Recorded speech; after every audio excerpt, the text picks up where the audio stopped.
ಎಲ್ರಿಗೂ ನಮಸ್ಕಾರ ಬಸ್ಸು welcome back to Sagar stories. ನಾವು ಪಾಯ್ದು ಕ್ರಿಕೆಟಿಂಗ್ ಅಪ್ಡೇಟ್ಸ್ಗೆ ಸ್ವಾಗತ. ಮೊದಲನೇ ಅಪ್ಡೇಟ್ ಏಷ್ಯಾ ಕಪ್ ಸ್ಕೆಡ್ಯೂಲ್ ಈಚೆ ಕಡೆ ಬಂದಿದ್ದು ಗೊತ್ತಿರೋದನ್ನ ಸೆಪ್ಟೆಂಬರ್ 14ನೇ ತಾರೀಕು India versus Pakistan match schedule ಆಗಿದೆ UAE ನಲ್ಲಿ.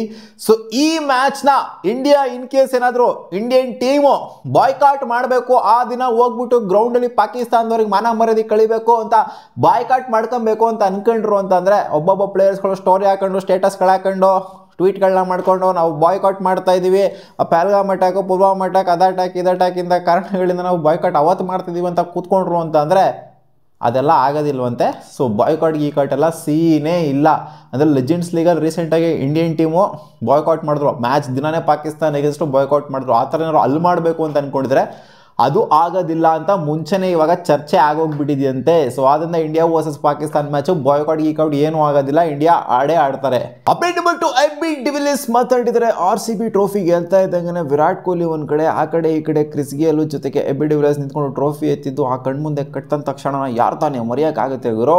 ಸೊ ಈ ಟೈಮಲ್ಲಿ ವಿರಾಟ್ ಕೊಹ್ಲಿ ಒಂದು ಸ್ಟೇಟ್ಮೆಂಟ್ ಹಾಕಿ ಕೊಟ್ಟಿದ್ರು, ಎಲ್ಲರ ಮುಂದೆ ನಾನು ಹೇಳ್ಬಿಟ್ಟಿದ್ರು, ನನಗೆ ಎಷ್ಟು ಟ್ರೋಫಿ ಡಿಸರ್ವ್ ಮಾಡುತ್ತೋ, ಈ ವರ್ಷ ಟ್ರೋಫಿ ಗೆದ್ದಿದ್ದೀವಿ, ನನಗೆ ಎಷ್ಟು ಡಿಸರ್ವ್ ಮಾಡ್ತಾ ಇದ್ದೆ, ಅದು AB ಡಿವಿಲಿಯರ್ಸ್ ಕೂಡ ಡಿಸರ್ವ್ ಮಾಡುತ್ತೆ. ಯಾಕಂದ್ರೆ ಸಿಕ್ಕಾಪಟ್ಟೆ ತೆಗೆದು ಬಿಟ್ಟಿದ್ದಾರೆ ಅವರು, ಗಂಧ ತೆಗೆದಂಗೆ RCBಗೋಸ್ಕರ. ಇದ್ದು ಖಂಡಿತ ನನಗೆ ಎಷ್ಟು ಡಿಸರ್ವ್ ಆಗುತ್ತೋ ಅವ್ರಿಗೂ ಅಷ್ಟೇ ಡಿಸರ್ವ್ ಆಗುತ್ತೆ ಅಂತ ಹೇಳ್ತಾ ಇದ್ದಂಗೆ ಇವರಿಗೆ ಸಿಕ್ಕಾಪಟ್ಟೆ ಶಾಕ್ ಹಾಕೋಗ್ಬಿಡ್ತಂತೆ. ಏನು ಗುರು ಈ ಥರ ಹೇಳ್ತಿದ್ದಾರೆ, ನಾನು ಪಾರ್ಟ್ ಇಲ್ಲವೇ ಇಲ್ಲ ಅಲ್ಲಿ, ಟೀಮಲ್ಲಿ ಸ್ಕ್ವಾಡಲ್ಲೂ ಇಲ್ಲ, ಮೆಂಬರ್ ಆಗೂ ಇಲ್ಲ, ನನ್ನಲ್ಲಿ ಸಪೋರ್ಟ್ ಸ್ಟಾಫಲ್ಲೂ ಇಲ್ಲ, ಎಲ್ಲೂ ಇಲ್ಲ, ನಾನು ಏನಕ್ಕೆ ಈ ಥರ ಸ್ಟೇಟ್ಮೆಂಟ್ ಹಾಕಿ ಕೊಡ್ತಾರೆ ನನಗೆ ಆಶ್ಚರ್ಯ ಆಗೋಗ್ಬಿಡ್ತು. ಅಂಡ್ ಅದು ಅವರ ದೊಡ್ಡತನ ಅಂತ ಹೇಳಿದರೆ. ಅಪ್ಡೇಟ್ ನಂಬರ್ 3, ಅಷ್ಟೇನು ಹೆವಿ ಗ್ಯಾಪ್ ಇಲ್ಲ ನೆಕ್ಸ್ಟ್ ಟೆಸ್ಟ್ ಮ್ಯಾಚ್ಗೆ. ಅದು ಕನ್ಕ್ಲೂಡ್ ಆಗುವಂಥ ಟೆಸ್ಟ್ ಮ್ಯಾಚು ರಿಸಲ್ಟ್ ಅವ್ರ ಕಡೆ ಹೋಯ್ತು ಅಂದರೆ ಅವ್ರ ಕಡೆ ಸೀರೀಸ್ ಆಗುತ್ತೆ, ನಮ್ಮ ಕಡೆ ಬಂತು ಅಂದರೆ ಸೀರೀಸ್ ಡ್ರಾ ಆಗುತ್ತೆ. ಮೋಸ್ಟ್ ಕ್ರೂಷಿಯಲ್ ಟೆಸ್ಟ್ ಮ್ಯಾಚು ಓವಾಲಲ್ಲಿ ನಡೀತಾ ಇದೆ. ಸೊ ಈ ಓವಾಲಲ್ಲಿ ಸ್ವಲ್ಪ ವರ್ಬಲ್ ಎಕ್ಸ್ಚೇಂಜು ಗೌತಮ್ ಗಂಭೀರ್ಗೂ ಜೊತೆಗೆ ಪಿಚ್ ಕ್ಯೂರೇಟರ್ಗೂ ಆಯಿತು ಅಂತ ಇವಾಗ ಅಪ್ಡೇಟ್ ಬಂದಿದೆ. ವಿಜುವಲ್ಸ್ನ ನೋಡ್ತಾ ಇರ್ಬೋದು. ಏನೋ ಸ್ವಲ್ಪ ಮಾತಿನ ಚಕಮಕಿ, ಪಿಚ್ನ ನೋಡ್ಬಿಟ್ಟು ಏನು ಗುರು ಇದು ಹಿಂಗೆ ಮಾಡಿದ್ಯಾ ಹಂಗೆ ಮಾಡಿದ್ಯಾ ಅನ್ನೋ ಥರ ಏನೋ ಎಕ್ಸ್ಚೇಂಜ್ ಆಫ್ ವರ್ಡ್ಸ್ಗಳು ಆಗಿದೆ ಅನ್ನೋ ಥರ. ಬಟ್ ಇನ್ ಡೀಟೇಲ್ಡಾಗಿ ಏನೂ ಗೊತ್ತಿಲ್ಲ ಏನೇನು ಆಗಿದೆ ಅಲ್ಲಿ ಎಕ್ಸ್ಚೇಂಜ್ ಆಫ್ ವರ್ಡ್ಸು ಅಂತ. ಒಟ್ನಲ್ಲಿ ಸ್ವಲ್ಪ ಗಂಭೀರಣ್ಣ ಕೋಪ ಮಾಡಿಕೊಡಿದ್ರಂತೆ ಕ್ಯೂರೇಟರ್ ಮೇಲೆ ಅಂತ ಅಪ್ಡೇಟ್ ಇದೆ. ಒಟ್ಟಿನಲ್ಲಿ ಇಂಡಿಯಾ ಪರವಾಗಿ ಏನೋ ರೆಡಿ ಮಾಡಿರಲ್ಲ ಅನ್ನೋ ಥರ ಕಾಣಿಸಿದೆ. ಇಂಡಿಯಾ ಪರವಾಗಿ ಎಲ್ಲಿ ರೆಡಿ ಮಾಡ್ತಾರೆ ಗುರು, ಅವ್ರ ಪರವಾಗಿ ಅಲ್ವ ರೆಡಿ ಮಾಡ್ಕೊಳ್ಳೋದವರು. ಯಾಕಂದರೆ ಮೋಸ್ಟ್ ಕ್ರೂಷಿಯಲ್ ಮ್ಯಾಚು ಆ್ಯಂಡ್ ಅವ್ರಿಗೆ ಸೀರೀಸ್ ಹೋಗುತ್ತೆ ಗೆಲ್ತು ಅಂತಂದರೆ ಅವ್ರಿಗೆ ಹೆಂಗೆ ಬೇಕೋ ಹಂಗೆ ರೆಡಿ ಮಾಡ್ಕೊಂತ, ಹೆಂಗೆ ಬೇಕಾದ್ರೂ ರೆಡಿ ಮಾಡ್ಕೊಳ್ಳಿ, ನಾವು ಆಡಬೇಕಾಗತ್ತೆ ಅಷ್ಟೇ, ಏನೂ ಮಾಡೋಕ್ಕಾಗೋದಿಲ್ಲ. ಯಾಕಂದರೆ ನಾವು ಇಲ್ಲಿ ಬಂದಾಗ ನಾವು ನಮ್ಗೆ ಹೆಂಗೆ ಬೇಕೋ ಹಂಗೆ ತಾನೇ ರೆಡಿ ಮಾಡ್ಕೊಳ್ಳೋದು.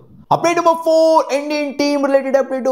ಮೋರ್ನೆ ಮೋಕಲ್ ಇಂಡಿಯನ್ ಟೀಮ್ನ ಬೌಲಿಂಗ್ ಕೋಚ್ನ ಸ್ಯಾಕ್ ಮಾಡಬೇಕು ಅಂತ, ಕಿತ್ತಾಕಬೇಕು ಅಂತ BCCI ಅನ್ಕೊಂತ ಇದ್ದಾರೆ ಅಂತ ರ್ಯೂಮರ್ಸು ಹರಿದಾಡ್ತಾ ಇದೆ. ಏಷ್ಯಾ ಕಪ್ನ ನಂತರ, ಏಷ್ಯಾ ಕಪ್ಪಿಗೆ ಇವರೇ ಇರ್ತಾರಂತೆ ಕೋಚು, ಅದಾದಮೇಲೆ ಕಿತ್ತಾಕಬೇಕು ಅಂತ. ಯಾಕಂದರೆ ಬೌಲಿಂಗ್ ಸ್ಟ್ಯಾಂಡರ್ಡ್ಸು ಇಂಡಿಯಾದು ಕಮ್ಮಿ ಆಯಿತು ಅಂತ ಅನಿಸಿರ್ಬೇಕು ಅನ್ನೋ ಥರ ಕಾಣಿಸ್ತಾ ಇದೆ ಸೀನ್ನ ನೋಡ್ತು ಅಂತಂದರೆ. ನೋಡೋಣ ಅದೇನು ಮಾಡ್ತಾರೆ ಅಂತ. ಏಷ್ಯಾ ಕಪ್ ಏನಾದ್ರು ಗೆಲ್ತು ಅಂತಂದರೆ ಕಿತ್ತಾಕೋದು ಡೌಟೇನೆ. ಬಟ್ ಏನಾದ್ರು ಏಷ್ಯಾ ಕಪ್ಪಲ್ಲಿ ಉಣ್ಕೊಂಡು ಹೋಯ್ತು ಅಂದರೆ ಕಿತ್ತಾಕ್ಬೋದು. ಒಟ್ಟಲ್ಲಿ ರ್ಯೂಮರ್ಸ್ ಹರಿದಾಡ್ತಿದೆ ಕಿತ್ತಾಕ್ಬೋದು ಅಂತ. ಅಪ್ಡೇಟ್ ನಂಬರ್ 5, ಡೇಲ್ ಸ್ಟೇನ್ ಒಂದು ಸ್ಟೇಟ್ಮೆಂಟ್ ಆಗಿ ಕೊಟ್ಟಿದ್ದಾರೆ ಮಗ. ಡಿಫ್ರೆನ್ಸ್ ಆಫ್ ಒಪಿನಿಯನ್ ಅದೇ ಹೇಳ್ತಾರಲ್ಲ, ಒಬ್ಬ ಪ್ಲೇಯರಿಂದ ಇನ್ನೊಬ್ಬ ಪ್ಲೇಯರ್ಗೆ, ಒಬ್ಬ ವ್ಯೂವರಿಂದ ಮತ್ತೊಬ್ಬ ವ್ಯೂವರ್ಗೆ ಇದು ವೇರಿ ಆಗುತ್ತೆ ಅಂತ.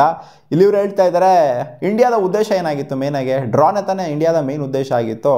ಡ್ರಾ ಮಾಡ್ಕೊಳ್ಳೋದಕ್ಕೆ ಅಂತ ಬರ್ತಾರೆ ಬೆನ್ ಸ್ಟೋಕ್ಸು, ಹ್ಯಾಂಡ್ ಶೇಕ್ ಮಾಡ್ಬಿಟ್ಟು ಬಾರಪ್ಪ ಹೋಗೋಣ ಸಾಕು, ನಮ್ಮ 140 ಓವರ್ ಬೌಲಿಂಗ್ ಮಾಡಿ ಸಾಕಾಗೈತೆ ನಡ್ರಪ್ಪ ಅಂತ ಹೇಳ್ತಾವ್ರೆ.